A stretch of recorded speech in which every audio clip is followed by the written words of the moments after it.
Thrillers argentinos.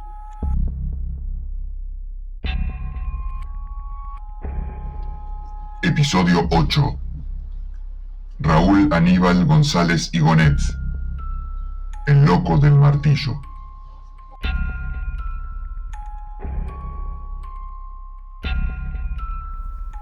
Corre el año 1963.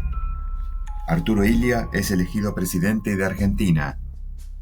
Muere Juan XXIII.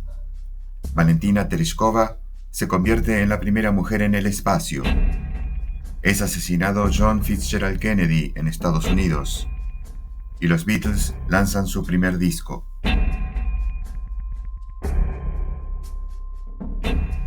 Los hechos que vamos a contar comienzan en el verano de 1963. Muchas familias veraneaban en Mar del Plata, ajenas a lo que ocurría en la capital federal y el Gran Buenos Aires, pero especialmente en La Matanza, donde aparecía y desaparecía como un fantasma un misterioso hombre con un martillo en la mano. El 14 de enero de 1963, Emilio Ortiz dormía en su casa, cuando un individuo entró y la atacó a martillazos hasta que se desvaneció. Sufrió severos hematomas en el rostro. Al despertar, se dio cuenta de que además le habían robado unos pocos pesos y algunas prendas de vestir, no mucho. Unos días más tarde, hizo lo mismo en la casa de la señora Torretti, y después siguieron 7 ataques más.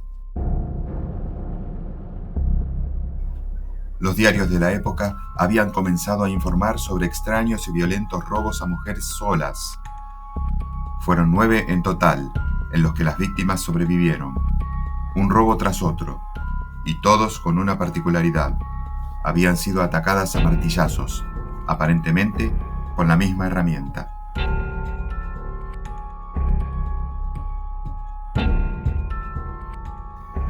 El peor de los desastres se desató a partir del 6 de marzo de 1963.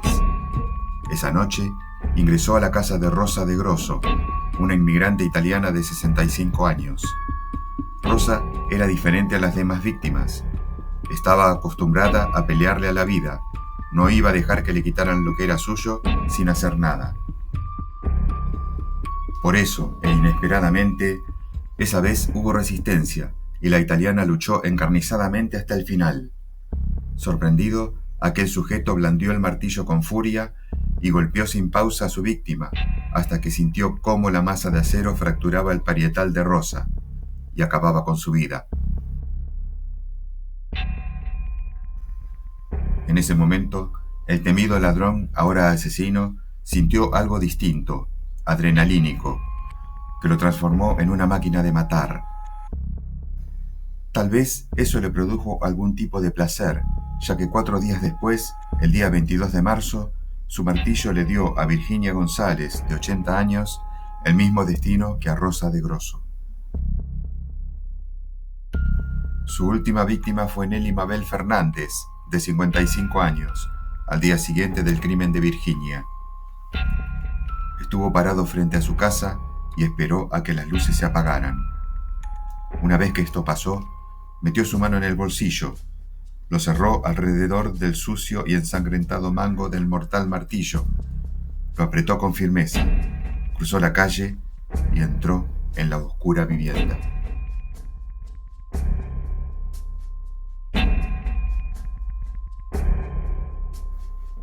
La muerte de Nelly Fernández desató una psicosis generalizada. Por esos días, los diarios de la tarde publicaban con lujo de detalles los ataques del loco del martillo, y el temor de la población llegó a niveles demenciales. La policía difundió un identikit. El asesino es una persona joven, con el pelo ondulado, que usa bigote. Había recorridas de vigilancia realizadas por los vecinos y se registraron intentos de linchamientos de personas que, falsamente, eran señaladas como el asesino serial, quizás solo por el hecho de tener el pelo enrulado y usar bigote. Las mujeres no querían salir de sus casas. Las fábricas y oficinas autorizaban al personal femenino a salir antes de que anochezca, por temor de cruzarse con el asesino. Los diarios lo llaman el vampiro del martillo. La preocupación llegó hasta el mismísimo presidente Arturo Illia.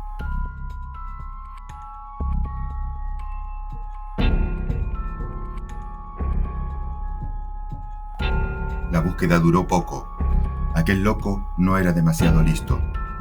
Raúl Aníbal González Igonet, un changarín del Mercado Central, le había contado a un ocasional compañero de borrachera cómo había hecho para conseguir los pesos que destinó para comprar un par de damajuanas de vino.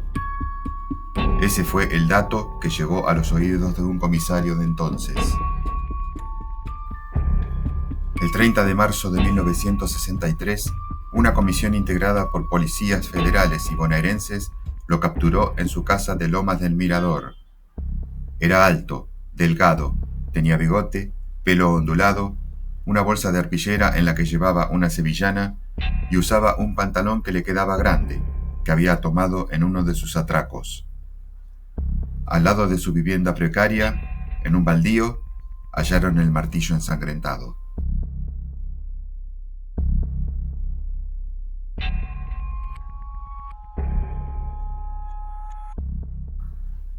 Igonet había nacido el 11 de noviembre de 1937.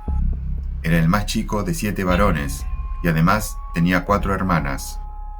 Su padre había quedado hemipléjico cuando él era aún un niño, por lo que su madre, que no lo podía alimentar, lo entregó a un instituto de menores o reformatorio, como le decían por entonces. En mayo de 1957, con 20 años recién cumplidos, fue enviado a la cárcel de Rawson, acusado de distintos robos. Allí permaneció, realizando trabajos forzosos, hasta el 15 de diciembre de 1962. Regresó a Lomas del Mirador. Tenía 25 años. Por esos días consiguió algunas changas en el Mercado Central y también se dedicaba a la albañilería.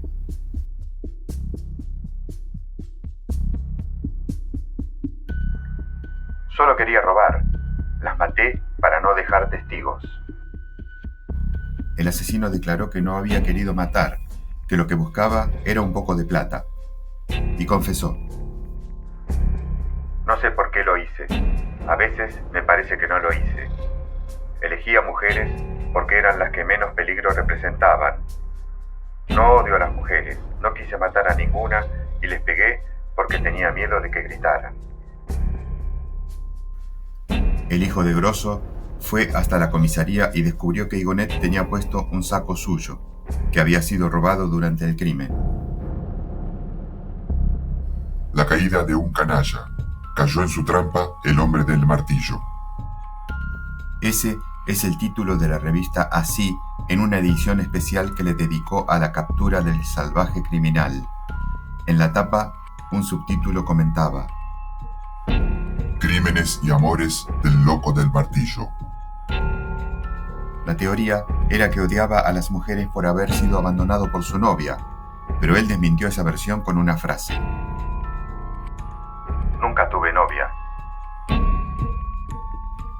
En las fotos, el loco aparece acurrucado, vestido con harapos, con los ojos cerrados y una mueca de desilusión. La crónica publicada por La Nación al día siguiente de la detención afirmaba: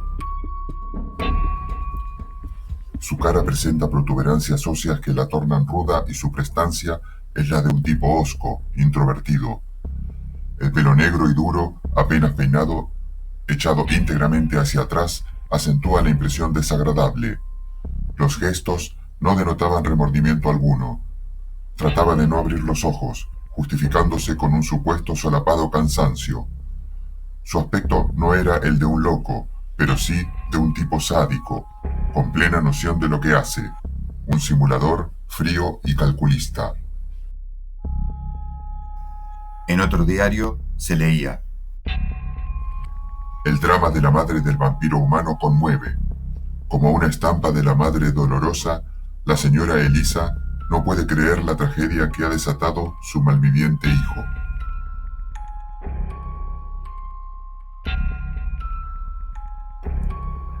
El 12 de abril de 1967, el entonces juez Pedro Egui lo condenó a reclusión perpetua por tiempo indeterminado. Los psiquiatras forenses lo consideraron un psicópata perverso y lo calificaron como asesino serial, que mataba por el placer que le provocaba matar, más allá de los robos que había cometido. González Igonet fue llevado a la unidad penal de Sierra Chica, donde pasó 4 décadas, y luego fue derivado a un penal para personas mayores en la localidad de Gorina, en La Plata.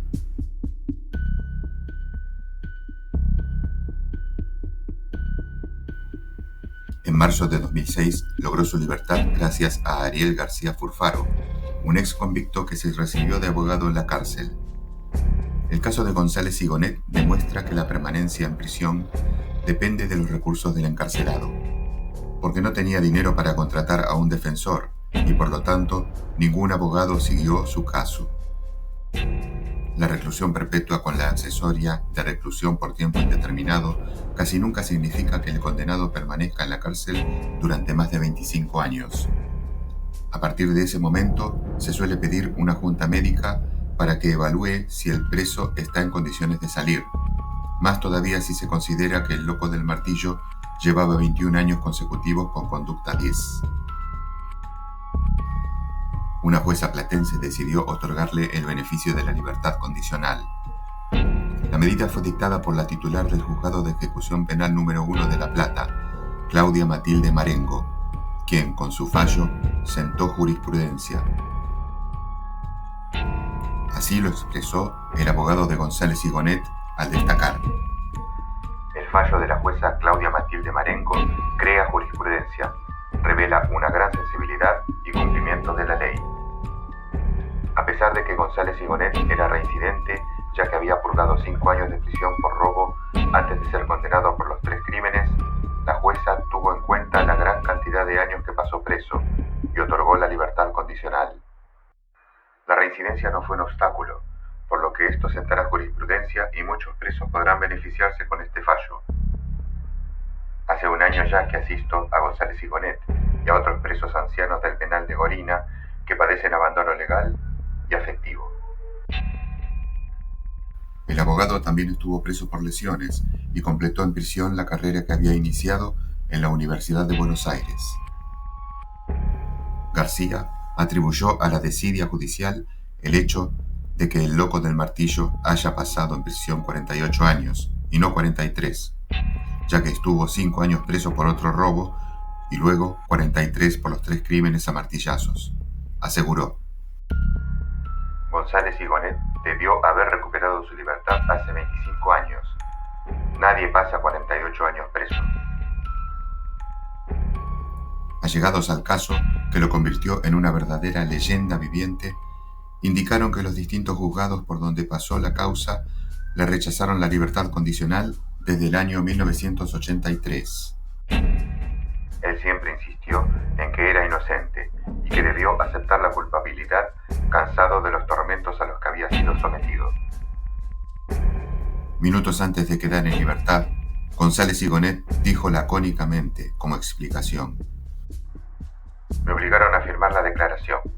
Me picanearon. Pero nunca quiso hablar de aquella supuesta sesión de tortura. Sobre sus hermanos, comentó: no sé, deben quedar 3 o 4. Y luego dijo que solo mantenía contacto con Elsa, su hermana 5 años menor que él. Elsa lo recibiría en su casa, en González Catán, 2 horas más tarde. Ella siempre estuvo, todos los meses. Nunca dejó de visitarme, ni siquiera cuando estuve en Sierra Chica. Estuve 36 años en Sierra. Los otros hermanos le enviaban cosas a la cárcel, pero no lo visitaban. Su madre, Elisa, sí, hasta que murió. No sé si fue en el 72 o en el 73. Fue la última vez que me visitó. No les guarda rencor a los que no lo visitaron, o eso dice. Hacían lo que podían. Y parecía reservar odio para los que lo enviaron a la cárcel. Muchos deben estar muertos, pero quiero quiero hundirlos igual.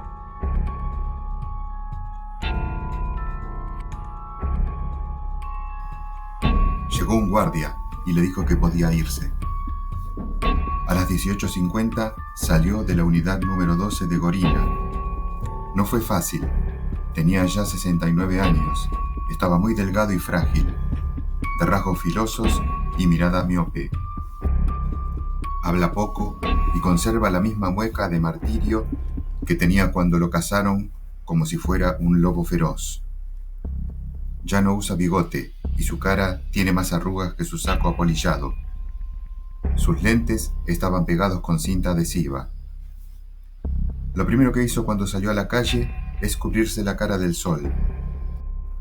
Camina encorvado, ayudándose con 2 bastones por un cuadro de artrosis y otro de hipertensión arterial, aunque su resumen de historia clínica dice que su estado general es bueno. A veces se detenía, apretaba los maxilares, cerraba los ojos, respiraba hondo y decía: Es la artrosis.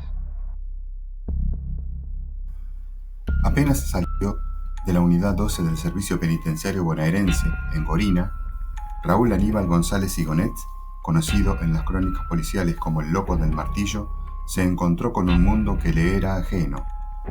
Estaba por terminar el mes de marzo de 2006 y después de 43 años recuperaba la libertad. No conocía ni el mecanismo de apertura de la puerta de un auto. ¿Y esto cómo se abre? Dijo al intentar subir a la coupé Renault Megane amarilla de su abogado, Ariel García Fulfaro.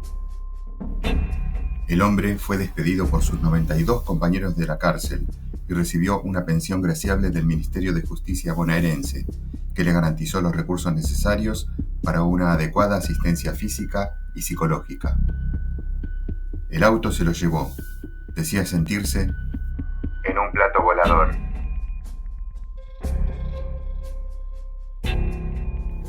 El Loco del Martillo fue un muy particular asesino serial no muy astuto, que entraba en casas de mujeres solas para robar lo que encontrara a mano. Nunca intentó un ataque sexual, robaba muy poco y golpeaba con el martillo. A pesar de las pruebas fehacientes que lo incriminaban y de confesar los crímenes, empezó a decir que era inocente cuando ya nadie se acordaba de él. Hay muy pocas fotografías suyas o de los titulares de la época de su detención por internet. Quizás se perdieron o están guardados en algún lugar. Las únicas fotos que existen de Igonet son las que le sacaron cuando estaba saliendo de la cárcel. Hay que decir que ostentaba un récord y 1000 historias. Era el criminal que estuvo preso más tiempo en Argentina hasta que fue superado por Carlos Eduardo Robledo Puch. Su libertad no duró mucho. Poco más de un año después de su salida, el 23 de noviembre de 2007, murió de un paro cardíaco. Días antes de morir, le dijo a su hermana: Quisiera volver a la cárcel. Allí me sentía mucho mejor.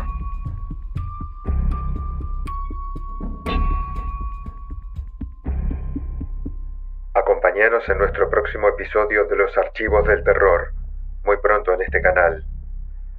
Suscríbete para apoyarnos y para no perderte ninguno de nuestros videos. Muchas gracias.